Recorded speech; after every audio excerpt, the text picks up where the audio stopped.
Hello, and thank you for taking your time to listen to our review of your company, Starbucks. Bryan Back, Jeff Condron, and myself, Michael Millian, will be discussing Starbucks' strategy, strengths, weaknesses, and opportunities for the company. To begin, we will review with the strategic problem with Starbucks.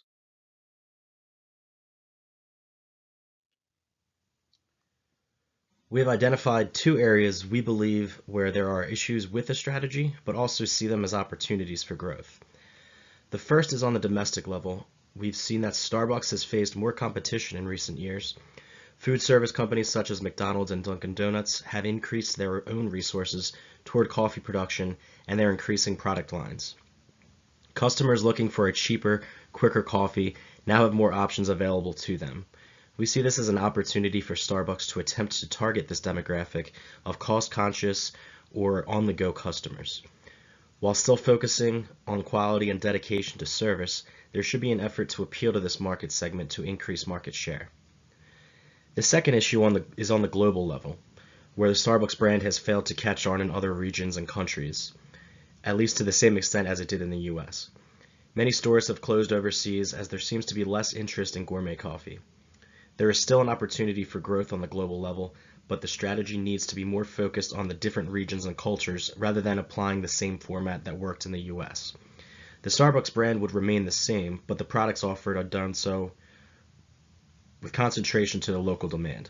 Better partnerships with foreign companies can help create the brand awareness needed to succeed.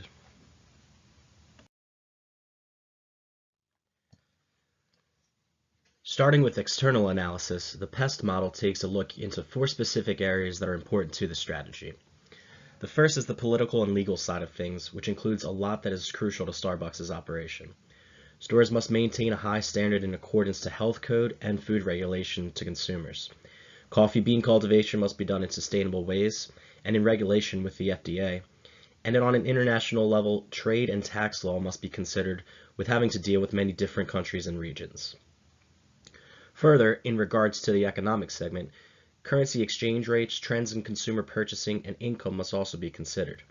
Countries or regions that have a higher unemployment rate or lower disposable income averages may have more conscious consumer group not interested in spending money on premium products.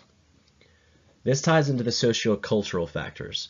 Different lifestyles and affluence levels can have an influence on consumption. Health-conscious individuals may prefer alternatives to caffeinated products, or aging population in one region may not understand or buy into the trendy brands.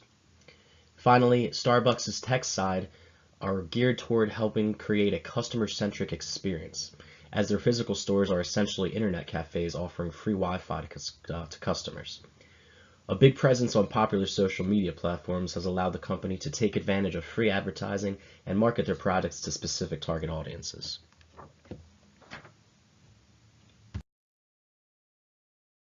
So while from a internal perspective, Starbucks is looking pretty good, from an external analysis, we can see that they're suffering from more and more growing threats from competition. The McDonald's, Nestle's, Dunkin' Donuts of the world, and even in some cases where customers are choosing a little pep me up from the new sports or energy drinks from Monster and Red Bull. We also notice that in an effort to expand, we are now having outlets in many different countries, which gives us a opportunity and some problems with currencies, different country cultures, languages, and even that of supply chain issues. So really, if we look at it, one of the main problems we have as a company is that of pricing. We have become kind of a niche retailer, much like an Apple, if you will, where we are basically pricing ourselves into a limited market. We are saying to the consumer that we understand that there are many places that you can go to get your coffee and other drinks, but here at Starbucks, we are different, we are better, and therefore you are willing to pay that price. And that will be true for many consumers.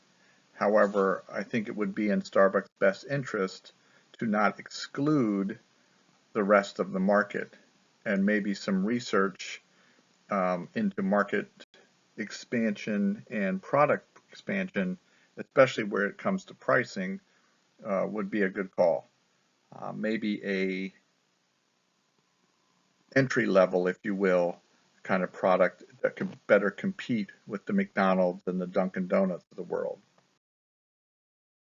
Internally, Starbucks has a strong value chain, which focuses on quality throughout. By choosing your own suppliers, you're able to ensure that the quality of your beans are to your standards. This also allows you to know which farms the beans come from and make sure they provide high quality beans and farm with integrity. Furthermore, choosing the bags the beans are shipped in allows for almost full control of the beans' freshness. When it comes to the customer, a standardized drink preparation allows the company to sustain quality. Finally, the product development is disciplined and allows the baristas working in the chain to create and submit their own creations for review. They can possibly become a staple on the menu from this. The culture of the company enables the company to have a competitive advantage. By treating your employees well, they will be able to forward that on to the customer. Offering them healthcare and caring for their opinions and skills as a barista by considering their creations to put on the menu gives them pride to work there. By instilling a just say yes policy, employees are properly trained for any type of customer request. Providing the in-depth training, time and training shows them that they care for their success as an employee. The culture also aligns well with the values of being sustainable. This is seen through Starbucks joining a LEED program for energy and water efficiencies. Finally, though Starbucks is large, it has a local feel about it. Having conversations with customers and having soft skills to all employees shows that allows the customers to feel welcome and comfortable within these stores. Finally, the resources and finances of Starbucks show the strategy of the company. Starbucks has 11,446 US stores and 5,000 and growing international stores in 49 countries. The revenue from 2006 to 2008 also depicts this strategy. Overall growth was 33%. The US stores grew 27% and international store revenues grew 62%. This was mainly driven by the new store ventures within these countries. As we can see, the resources and finances depict that the strategy is successfully working for international growth. Continuing on our strategy of different pricing, we've been very successful at Starbucks through expansion. And many retailers look at this as their primary rate of growth and their primary look towards profitability and how strong the company is. However, again, referencing back to limiting ourselves in market share, I think the old adage of taking a step backwards to go forward might be in play here.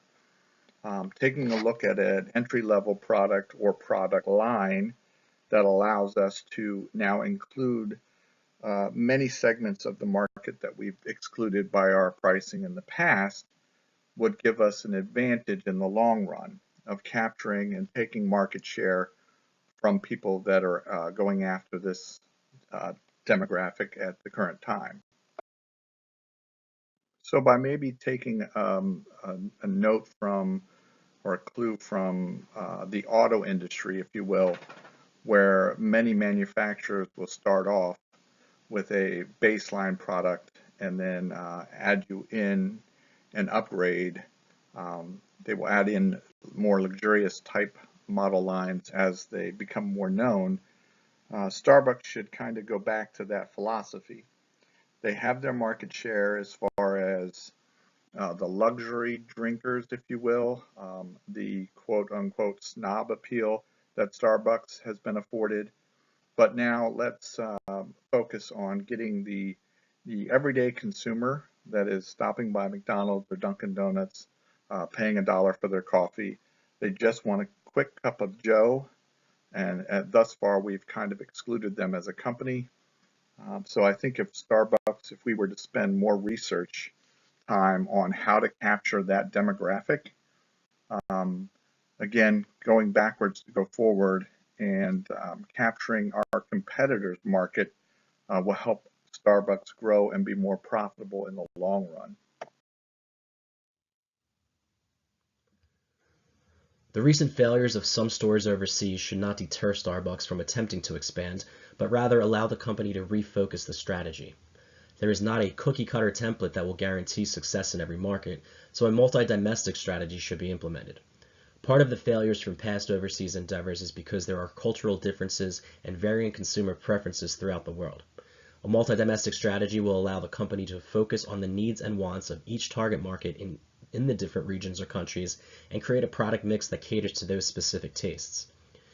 It also allows for them to utilize local resources such as labor and consumable goods to cut costs.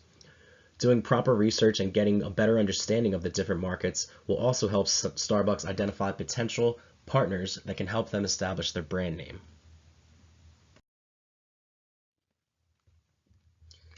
This is where the implementation comes into play. Associating the Starbucks brand with established brands in different market segments will be crucial to the success. This will help with brand recognition and will build beneficial relationships with trusted brands in the other markets. However, Starbucks must also be careful with the product mix they decide to offer. In the early days of the company, the business model was simple. They offered coffee products prepared and served with attention to quality. Starbucks has since grown into a much more complex restaurant-type store, offering many different products including music, muffins, fruits, and sandwiches. Simplifying the product matrix and reducing the number of available products they offer may have better results in some places where they do not need as many options or the Starbucks concept is new to them. Further, there should be customization by region where the products that are offered are specific to that area. The popular drink of choice in France may not be the same as the one in Dubai. Customization by region will help root the brand name at the local level and help customers relate better to the product offerings as they are more familiar and less exotic to the consumers.